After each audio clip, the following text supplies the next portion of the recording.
Paixão, meu amado, bem-vindo de volta à nossa escola bíblica. Estamos hoje, então, falando de Esdras e este vídeo é o último vídeo porque nós já chegamos ao final do livro de Esdras. Então, pega a sua Bíblia, pega o seu caderno de estudos para o Senhor, pede a Ele discernimento, entendimento, conhecimento, sabedoria, pede a Ele proteção para que nós possamos desvendar dos seus mistérios. Nós já vimos a volta dos cativos, no capítulo 1 e 2, a reconstrução do altar e do templo, no capítulo 3, vimos a oposição que disso resultou no capítulo 4, vimos a coragem para reedificar no capítulo 5 e vimos que havia sido terminado o templo, ou seja, a primeira fase já estava completa. Então agora havia de se iniciar uma segunda fase dessa restauração de Jerusalém, da nação dos judeus, que vai do capítulo 7 ao capítulo 10. E é nesta fase, é neste ponto que Esdras aparece. Até agora nós não tínhamos falado de Esdras, que é o nome do livro, né? Nós estamos mais ou menos em 458 a.C. Isto significa dizer que nós passamos mais ou menos uns 60 anos do capítulo anterior, do vídeo anterior. Então, a história se dá 60 anos de onde nós paramos no vídeo anterior. Quem era Esdras? Esdras era um escriba, ele era um sacerdote. Ele era o que se falava na época de perito na lei. Um perito na lei era alguém semelhante a Moisés. Ele, quando soube destas coisas todas que estavam acontecendo em Jerusalém, ele acaba se preparando para isso e ele faz um jejum de mais ou menos uns 4 meses. Isso é interessante porque esse número, esse tempo de jejum vai aparecer de novo. Então ele faz um jejum de 4 meses, jejum e oração. E ele vai então falar com o rei. Na verdade, veja, o rei ele deu autorização para que Esdras fosse a Jerusalém. Ele teve que pedir, ele teve que agir. Olha lá, Deus está abrindo as portas para Esdras. Deus está abrindo as portas para o povo dele, porque ele precisa que alguém vá até Jerusalém e resolva os problemas que estão acontecendo lá. Nós já vamos ver quais são esses problemas. Mas, às vezes, é necessário que a gente faça alguma coisa. Deus prepara tudo, Deus dá todas as condições, mas a gente precisa pedir. A gente precisa chegar e dar o nosso primeiro passo. Foi isso que Esdras fez. Ele pediu ao rei, foi o rei que autorizou? Sim, mas foi a mão de Deus que guiou tanto o seu coração quanto o coração do próprio rei. O que ele vai fazer em Jerusalém? Ele vai ensinar a lei. Porque, veja, muitas pessoas que foram não tinham conhecimento absoluto da lei. Então, a lei precisava ser entendida, precisava ser estudada, diligentemente estudada, detalhadamente estudada. Então, o que ele vai fazer é ensinar a lei, é cumprir a lei através do seu exemplo. Ele era alguém que cumpria a lei, ele vivia o que estava escrito na lei, porque ele conhecia e ele ensinava aquilo que ele vivia. Ele ensinava aquilo que estava escrito, não era da cabeça dele, era aquilo que estava na lei. Ele é entendido como um reformador modelo, exatamente por conta disso. Lembre-se o seguinte, vamos com calma aqui. Esdras não está criando nada, não está alterando nada, não está revisando nada. O que Esdras está fazendo é, em verdade, um cumprimento daquilo que estava escrito, daquilo que ele vivia e daquilo que ele ensinava. Então, daqui para diante nós vamos ver que Esdras é uma pessoa muito importante, é alguém extremamente importante na consolidação, no estabelecimento do judaísmo, da cultura, da religião judaica. Portanto, Esdras deu o início para tudo isso. Porque as pessoas chegaram lá e as pessoas faziam do jeitinho que elas achavam que estava certo. E nem sempre o que a gente acha que está certo, está certo. O que está certo está na lei. O que está certo está nas escrituras. Aquilo que está colocado para nós, né, a palavra de Deus. Esdras sai de Babilônia, nós ainda estamos no reino persa, nós ainda estamos na Babilônia. Esdras sai da Babilônia com autoridade. E quem deu autoridade para Esdras? Artaxerxes. O rei, nesse momento, é Artaxerxes. Então, ele vai falar com o rei entende o que está acontecendo, o rei percebe que isto é importante para o segmento dos planos, não só de Deus, dos judeus, mas também por interesse próprio. Artaxerxes não fazia nada sem ter uma vantagem. E ele faz exatamente isso que acontece aqui. Então, ele recebe autoridade, né? Ele faz uma carta para Esdras, dando autoridade para Esdras ir a Jerusalém e fazer o que ele tinha que fazer. Mas por que Artaxerxes pode fazer isso? Porque ele é o rei. E Jerusalém está sob o domínio ainda do reino persa. Ele está sob o reinado de Artaxerxes. Por isso que Artaxerxes pode fazer esta carta dando autoridade, porque ele tem esse poder, né? O objetivo de Esdras, então, era ir até Jerusalém e garantir que a lei seria observada, garantir que a lei seria estudada e seria cumprida.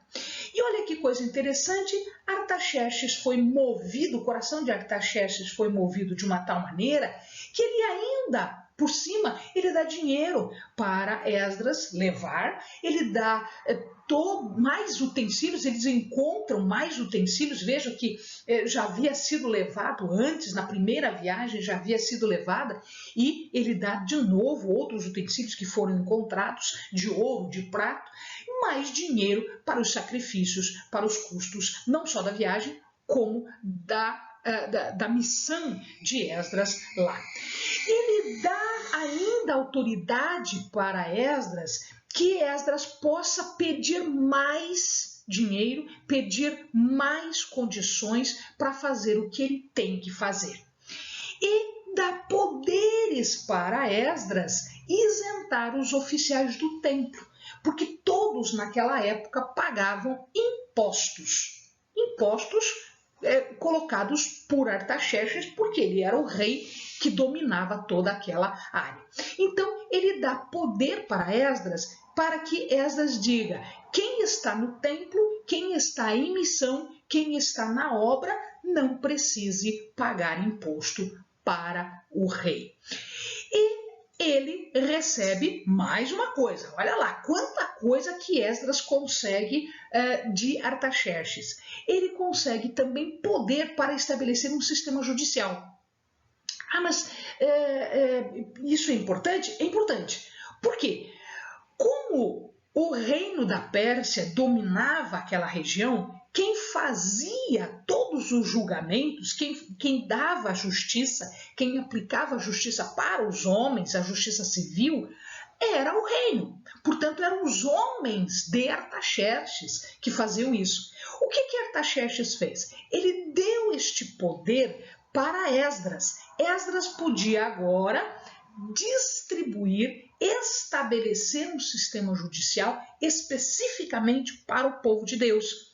Inclusive, ele deu poderes neste sistema judicial para aplicar punição. Então, isso é super importante. Ele desvincula esse sistema judicial do reinado dos governadores que Artaxerxes determinava, daqueles que eram homens de Artaxerxes, para homens de Jerusalém. Ou seja, algo que era à parte, algo que era específico para o povo de Deus. E o que Artaxerxes queria com isso? Artaxerxes queria o favor de Deus. Artaxerxes queria que eles orassem por si, pelos seus filhos, pelo reino. Portanto, o objetivo de Artaxerxes era ganhar o favor de Deus. Olha só, isso tudo que eu expliquei está resumidinho, né? Isso tudo que eu expliquei está resumidinho na passagem toda. Então veja ali. Pois Esdras tinha preparado o seu coração para buscar e cumprir a lei do Senhor e para ensinar em Israel os seus decretos e as suas leis. Por que Artaxerxes permitiu que Esdras fosse? Porque Esdras já tinha isso no seu coração. Deus viu isso no seu coração e permitiu que Esdras fizesse aquilo que estava no seu coração, porque estava em conformidade com os planos de Deus. E aí, o que ele faz? Ele move o coração de Artaxerxes para que quando Esdras vai falar com ele dá absolutamente tudo que Esdras quer. Então você veja que tudo começou onde? Tudo começa no coração de Deus, no coração de Esdras e no coração de Artaxerxes. Você está vendo a sequência aqui? Então, se nós estivermos em conformidade, em consonância, em harmonia com o que Deus quer, com o coração de Deus, o nosso coração está em harmonia com o coração de Deus, o coração das pessoas que estão à nossa volta ficarão também nessa mesma harmonia, tá? Artaxerxes era o rei, Artaxerxes deu a ordem, mas quem determinou? O poder estava em Deus. O poder está em Deus. E Deus move o coração dos poderosos da terra de acordo com os seus objetivos. Olha o que diz a carta de Artaxerxes. Tudo que vos pedir o sacerdote Esdras, escriba da lei do Deus dos céus, a mesma expressão, Deus dos céus, apressadamente se faça. Ou seja, não demora, faça já, porque é a ordem dele. Tudo que se ordenar, segundo o mandado do Deus do céu. Você está vendo que Artaxerxes está dizendo a origem? Artaxerxes está dizendo que a origem de tudo está no coração de Deus. Está no mandado de Deus, está na palavra de Deus, está na vontade de Deus. Por quê? Porque esse Deus dos céus é soberano, esse Deus dos céus é majestoso, é o Deus dos deuses, é o maior dos deuses, inclusive aqui dito por Artaxerxes. Tá? Prontamente se faça para a casa do Deus do céu, ou seja, por conta da vontade dele, porque ele quer. E ele diz mais, tu, Esdras, você agora, isso é para as pessoas, agora para você, Esdras, veja lá, conforme a sabedoria do teu Deus, que possuis. Então veja, o que nós estamos observando aqui? Coração de Deus, coração de Esdras, eles estavam em sintonia. A sabedoria de Esdras tinha uma fonte, a fonte da sabedoria de Esdras estava onde? Em Deus. Constitui magistrados e juízes que julguem a todo o povo que está da além do Eufrates, a todos os que sabem as leis do teu Deus. Ou seja, você vai lá, ensina, eles cumprem, e se não cumprirem, você coloca magistrado para julgar. E aos que não sabem, que as façam saber. Ensine.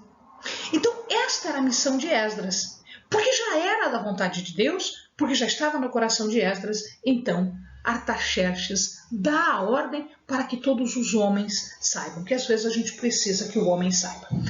E aí Esdras responde. Agora é Esdras que fala. A boa mão do Senhor meu Deus estava sobre mim. Você entendeu aqui que tudo começa no coração de Deus. Tudo vai em conformidade com os planos de Deus na nossa vida. Amém, amado? Uma vez que tudo estava decidido, que tudo já estava determinado pelo próprio rei, Esdras começa a tomar todas as providências para a viagem propriamente dita. Então, o que ele faz? Ele não vai sozinho. Então, veja, um grupo já tinha ido. E agora ele reúne mais pessoas para ir a Jerusalém. Então, ele faz um apelo àquelas famílias, aqueles cabeças, aqueles líderes de famílias, aqueles que já tinham ido antes. Ele pede, então, para sacerdotes, para descendentes de Davi. Então, estes assumem a missão, estes atendem ao chamado. Mas não havia nenhum levita entre estes voluntários. E Esdras queria levar levitas porque a missão dele era ensinar. Então, ele precisava levar levitas também. Então, o que ele faz? Ele escolheu 9 emissários, 9 diplomatas, vamos assim dizer. E ele dá, portanto, a estes diplomatas uma missão importante, né? Por que ele escolhe estas pessoas, esses emissários e diplomatas? Ele escolhe estas pessoas porque essas pessoas são bem vistas na comunidade. Eles têm uma autoridade na comunidade. Portanto, eles vão ser ouvidos se forem falar com os levitas. E ele manda, então, falar com esses levitas para ver se convence alguns desses levitas a irem a Jerusalém. E, efetivamente, ele consegue fazer isso e alguns levitas ouvem, atendem o chamado e se juntam ao grupo de Esdras. Bom, agora nós temos a fase mais difícil, a fase de ir para Jerusalém. Por que é a fase mais difícil? Porque são quase 1.600 quilômetros, é muita terra para andar. E eles estavam levando riquezas, eles estavam levando coisas. O grupo não era muito grande, então havia sempre um risco, porque naquela época, né, haviam riscos nas estradas. E se alguém soubesse que eles estavam levando dinheiro, que eles estavam levando riquezas, eles estariam correndo risco. Então, o que acontece aqui é que Esdras tem receio por conta de ser roubado no caminho.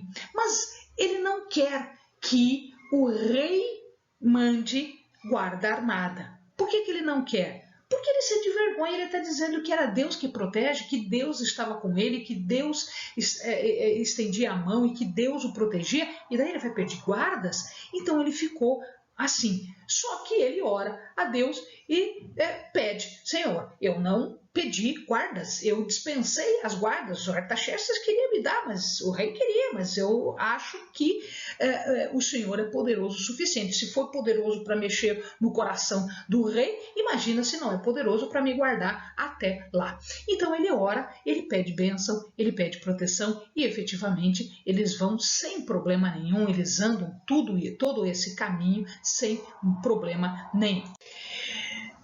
Ali, veja, estamos nesta localidade aqui, ó. A Babilônia fica aqui. A gente não sabe ao certo onde eles estavam. Então, a gente sabe que a Babilônia está aqui, que era a capital. Eles deveriam estar em algum lugar em volta do rio, em alguma comunidade ali. Então, ele diz assim: apregoei ali um jejum junto ao rio Ava. Nós não sabemos onde estava o rio Ava. Muito provavelmente não era bem um rio, era um córregozinho, é um ribeirozinho, onde eles estavam assentados, para nos humilharmos diante da face de nosso Deus, a fim de lhe pedirmos jornada segura para nós e para nossos filhos, e para todas as nossas posses. Então havia receio porque não era um grupo grande, como o primeiro grupo que foi, né, no tempo de Ciro. A mão do nosso Deus é sobre todos os que o buscam para o bem. Esta era a convicção de Esdras, e esta convicção se provou correta até o final. Mas a sua força e a sua ira sobre todos o que os deixam. Então Deus estava com eles porque eles o buscavam, eles estavam com Deus. Então havia uma sintonia. Assim jejuamos e pedimos isso ao nosso Deus, e Ele atendeu a nossa oração, como Ele atende a todas as nossas orações quando nós o fazemos em jejum, em oração, em disposição de coração. Então o que eles fizeram? Eles saíram daqui, eles subiram, que esse era o caminho, né? Porque aqui por baixo é deserto, é mais perigoso ainda. Então eles vieram por aqui, eles cruzaram o lado de cá e chegaram até Jerusalém. O que eles estavam levando que era tão cheio de valor? Eles estavam levando 650 talentos de prata, isso dá 38 toneladas de prata. 100 talentos de prata em objeto, fora a prata também em objeto, que dá mais ou menos 5, quase 6 toneladas de prata, e 100 talentos de ouro, quase 6 toneladas de ouro. 20 taças de ouro de 1000 dracmas, cada dracma equivalia a um denário, é um dinheiro, né? É um dia de salário, então 1000 salários, 1000 dias de salário. E 2 objetos de bronze lustroso, que ele não diz o valor. Quando ele chega, nós temos aqui uma surpresa, porque daí ele vai confirmar tudo aquilo que ele tinha ouvido, e realmente as coisas não são fáceis. Ele chega, ele faz sacrifícios, ele faz dedicação do templo, ele vai levar todas as coisas, as riquezas que estavam com ele. E aí, então, primeiro ele faz a adoração, a homenagem, os sacrifícios a Deus no templo, e depois ele faz as coisas que o rei mandou. Então, primeiro o que é de Deus, depois o que é do rei. E assim que ele chega, os príncipes, em vez de resolver os problemas deles, esperaram Esdras chegar, e aí eles vieram dizer que existia um problema muito sério. Além do não conhecimento da lei, além disso, eles também estavam com um problema sério, porque as pessoas, os homens, estavam se casando, estavam fazendo casamento misto. Este é um problema? Porque nós estamos misturando linhagem. Lembrem-se que a gente viu que quando eles saíram, eles precisavam provar a linhagem. Exatamente por causa de herança, por causa de segmento aqui. É cultural, é a religião de ser separado, né? Sede santos, porque Deus é santo, ou seja, vocês ficam separados porque vocês são nação santa. E aqui eles estavam se misturando de novo. Ah, Helene, mas isso não é tão problema. É problema sim, porque foi assim que começou a idolatria no tempo dos reis, no tempo dos juízes. Com esta misturança toda, as pessoas acabavam se misturando e acabavam indo para a idolatria. Então, isto tinha um risco muito grande. Além disso, ele também descobre que muitos dos homens despachavam as esposas, davam a carta de divórcio das esposas, né, para se misturar também com as outras mulheres. Então eles despachavam uma para casar com outra.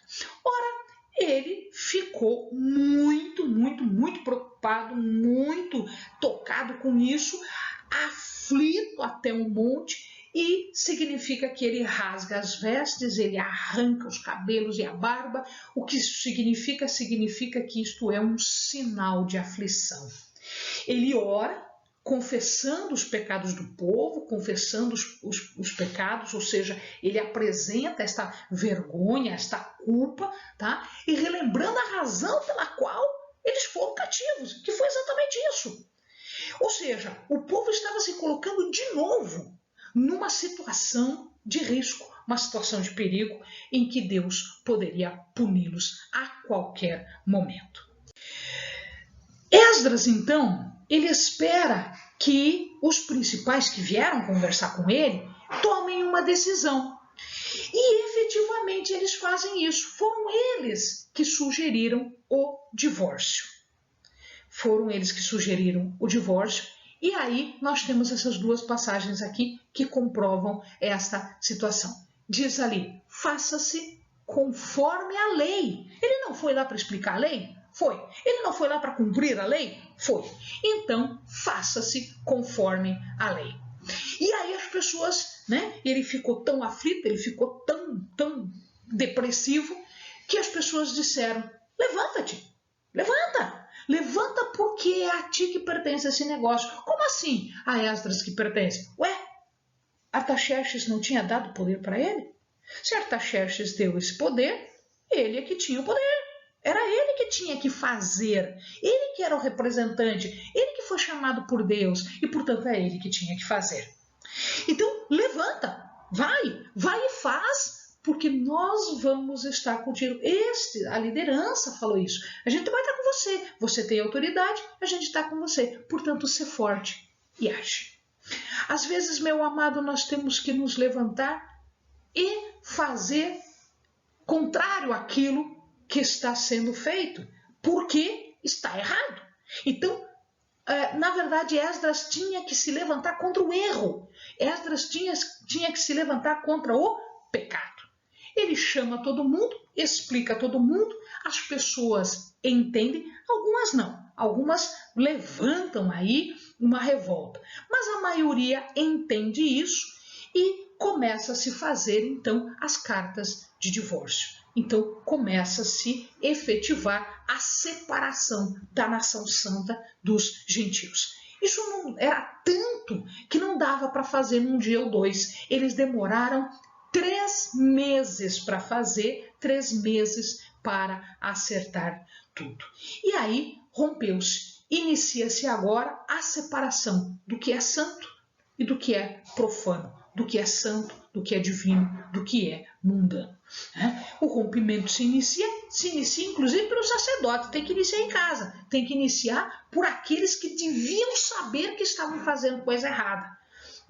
E entre eles, Jesua, o filho de Josadaque, que estava lá, era um sacerdote bastante conhecido, o seu nome já foi citado antes, a gente começou falando dele, até ele tinha feito coisa errada.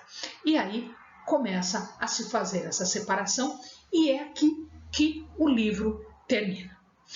Amém, amados? Que o Espírito de Deus consiga convencê-lo de todas as lições importantes e consiga aprofundar essas lições importantes que nós vimos em todo o livro de Esdras. Bons estudos!